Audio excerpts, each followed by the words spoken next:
Hi, I'm Trevor with Trevor and Jill Talk. Today we're talking to Dr. Helena Snowball and her daughter Emma Robinson, and we're going to discuss IV therapy, which Jill, the first We time are very curious. We've been discussing seeing it on billions. on billions, right? I was like, what? So yeah, talk to us about that a little bit. Demystify. I know. Okay, so basically, the way that the IVs work, you're delivering nutrients in a really effective way, a potent way. You're bypassing the GI system.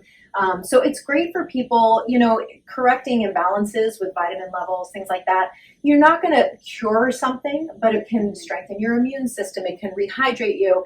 It's great, one of the things talking about athletic activities, after the Ironman, you've got a whole tent of people getting IVs, and it's quick rehydration, balancing your electrolytes, things like that.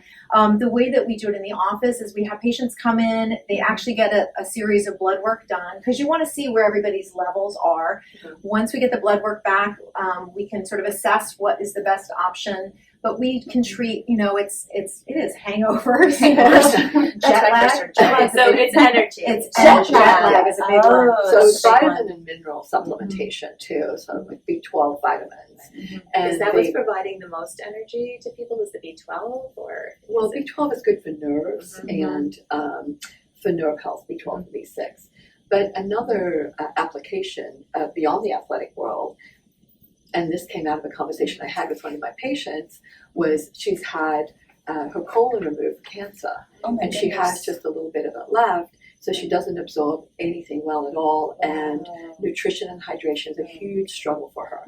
And she's actually very athletic, so dehydrates very easily, and is very excited about doing some IV hydration because, as Emma was pointing out, we're bypassing the gut and we're going directly into the bloodstream. That's fascinating. I have two friends in that situation. Yeah, That's so good to it has know. that application But too. you also mentioned that pre-athletic events, so one of your high-level athletes might do this ahead of time, Right. and then maybe later. But this would never be like, the Olympics, they talk about doping or any of that business. Oh, There's no. no problems with any of that, correct? No. Okay, just And checking. the other thing too is there's a nutrient glutathione, which is a really potent antioxidant. So that's actually been shown for skin health, skin, nails, hair.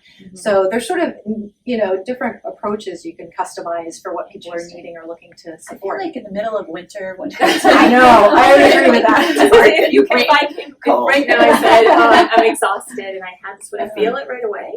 The effects of it? The hydration component, absolutely. It's just like when you're dehydrated and you all of a sudden boost that up, you definitely will feel more energy.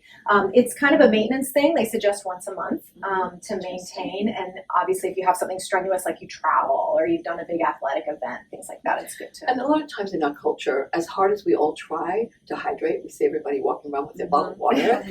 The reality is it's really hard to stay hydrated, and for those of us who use canned drinks or bottled drinks, coffee, tea, it's all dehydrating. They work against They you. work against Yeah, they you. do. So it has an application in those settings too.